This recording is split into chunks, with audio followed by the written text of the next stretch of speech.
दोस्तों, कक्षा 10 के 10वें अध्याय यानी चैप्टर नंबर 10 के क्वेश्चन नंबर 15 के मैं आप सबका हार्दिक स्वागत करता हूं। प्रकाश के अपवर्तन पे अंदर आगे हमने देखा तब जब किसी सतह पर प्रकाश की किरण आपतित होती है तो वह सतह से प्रकाश की किरण टकराकर वापस लौट जाती है। प्रकाश की किरण का टकराकर वापस लौटने की इस अभिक्रिया को हम प्रकाश का क्या कहते हैं? अपवर्तन कहते हैं। यहाँ पर अपवर्तन के दो नियम हैं। एक तो पहला आपतित किरण, अपवर्तित किरण तथा दोनों माध्यम में पृथक करने वाले पृष्ठ के आपतन बिंदु पर बनाया अभिलंब, तीनों के तीन एक ही तल में होते हैं। दूसरा, प्रकाश के किसी निश्चित रंग तथा निश्चित माध्यमों के युग्म के लिए आपतन कोण की ज्या यानी कि साइन तथा अपवर्तन कोण की ज्या यानी कि साइन का अनुपात स्थिर होता है। किसी कोने का माप बताने के लिए मैथ्स के अंदर हम साइन संज्ञा का इस्तेमाल करते हैं, तो ज्या यानी कि साइन होता है। इस नियम को स्नेल का अपवर्तन का नियम भी कहते हैं। हालांकि ये नियम स्नेल नामक एक वैज्ञानिक ने खोजा था, इसी की याद में उसे स्नेल का नियम कहा जाता है।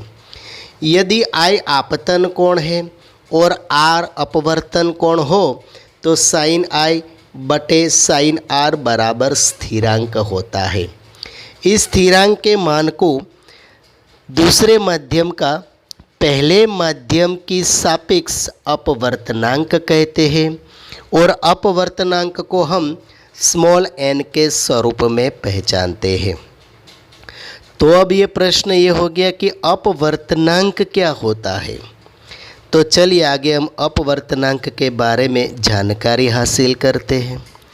जब प्रकाश की किरण तिरछी गमन करती हुई एक पारदर्शी माध्यम से दूसरे माध्यम में प्रवेश करती है तो यह दूसरे माध्यम में अपनी दिशा परिवर्तित कर लेती है।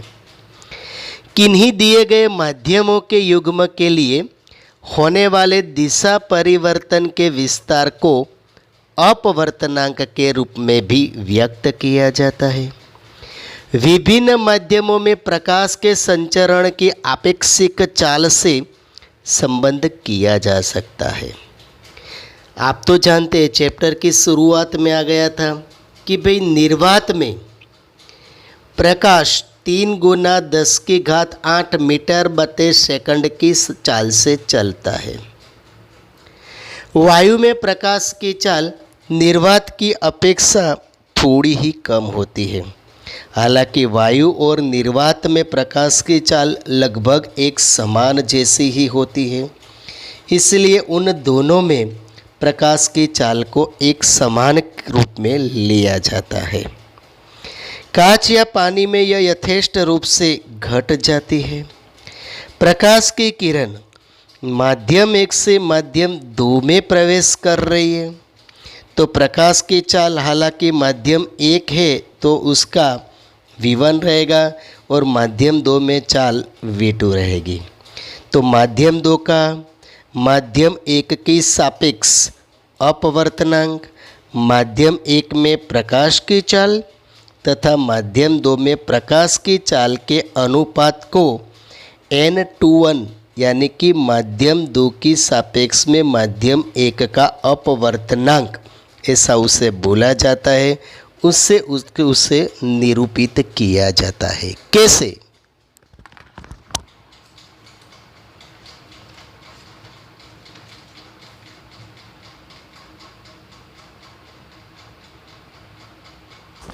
तो यहाँ पर आप देख रहे हैं कि n/1 बराबर माध्यम 1 के में प्रकाश की चाल बटे माध्यम 2 में प्रकाश की चाल, n/1 बराबर V1 बटे V2 समीकरण नंबर 1। अब इसी तरह से माध्यम 1 का माध्यम 2 के सापेक्ष अपवर्तनांक लिया जाए तो उसे n/1 से हम बोल सकते हैं।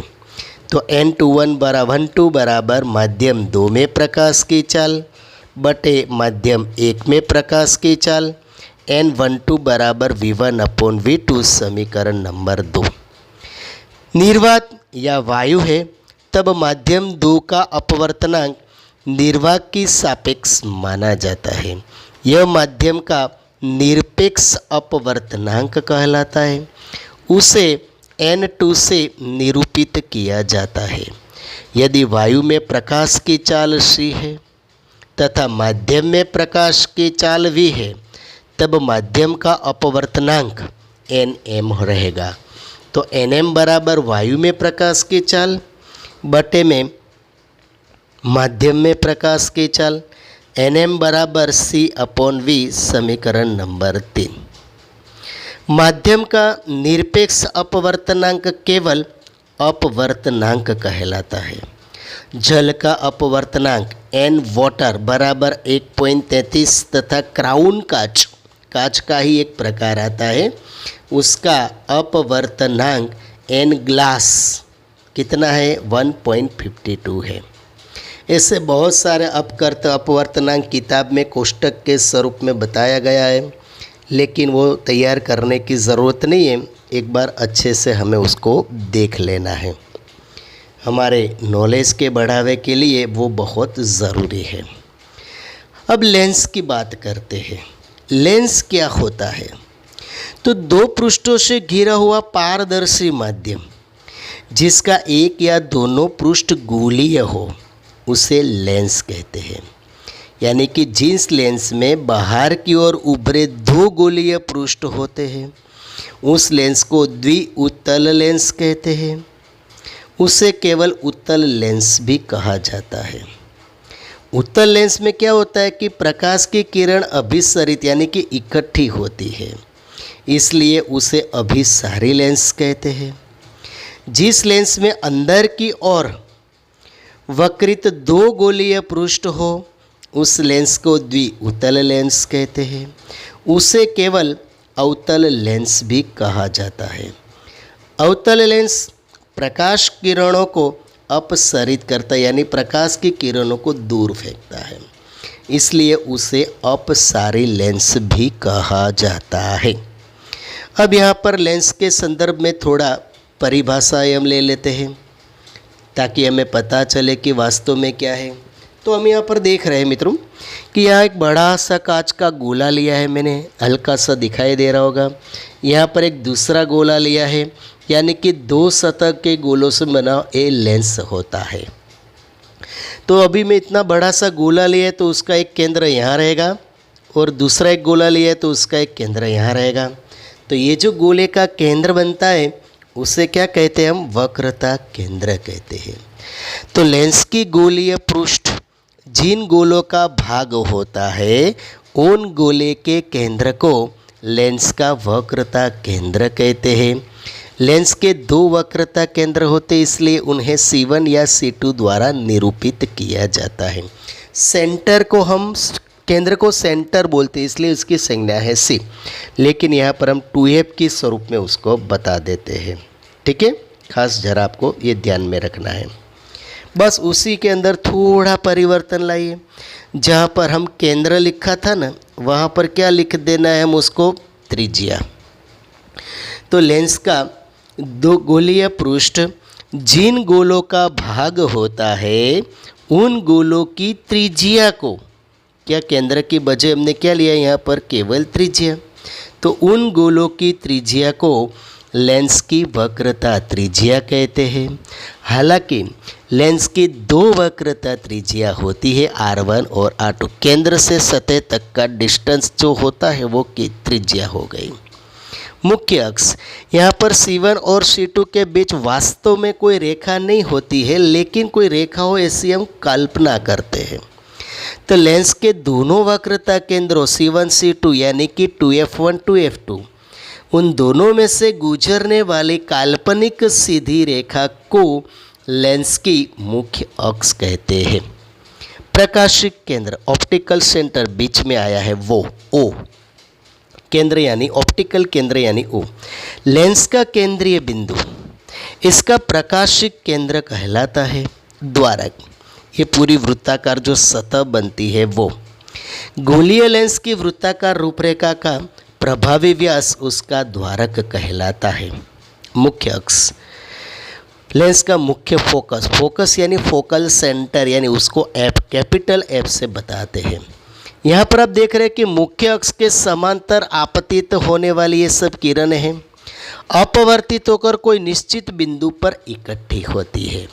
तो मुख्य अक्ष के समांतर प्रकाश की बहुत सी आपतित किरणें लेंस से अपवर्तन के पश्चात मुख्य अक्ष पर जिस बिंदु पर अभिसरित हो वह बिंदु लेंस का मुख्य फोकस कहलाता है।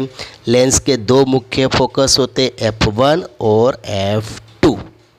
ठीक है। अब फोकस दूरी, O से F तक का डिस्टेंस उसे फोकस दूरी कहते हैं। किसी लेंस के मुख्य फोकस की प्रकाशिक केंद्र से दूरी फोकस दूरी कहलाती है। याद रखना है कि वक्रता त्रिज्या से फोकस दूरी आधी होती है या तो फोकस दूरी से वक्रता त्रिज्या दुगनी होती है। ठीक है। इसलिए उन दोनों के बीच का संबंध का सूत्र बनेगा R = 2F, otherwise F = R/2।